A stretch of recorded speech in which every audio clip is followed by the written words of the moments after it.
Hello guys, அப்போ சரி ஓடுவோம். என்னடா இது பல வருஷமாக ஓடின்னு இருக்க, ஒன்றும் வரல. சோல்ஜர்ஸ் இங்கே எண்டே இருக்காது போல சோல்ஜர்ஸ்.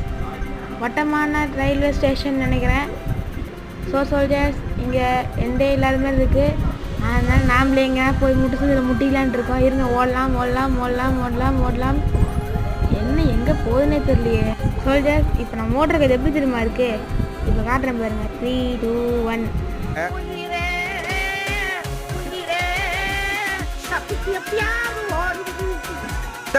கேட்டுச்சா? இந்த டைலாக் மாதிரியே நான் உயிரே தான் ஓடின்னு இருக்கேன். அவன் பிடிச்சானா எனக்கு என்ன ஆகுறது? கதம் தான். ஓகே சோல்ஜர்ஸ், நம்ம ஓடினே இருக்கோம். இல்லை டிஃபிகல்ட்டிஸாக அதிகமாகனே இருக்குது. என்ன நமக்கு பாயிண்ட் ஏறின மாதிரியே தெரில. என்னடா இது சர்வீஸ் அது இல்லை அப்டேட்னு சொல்லி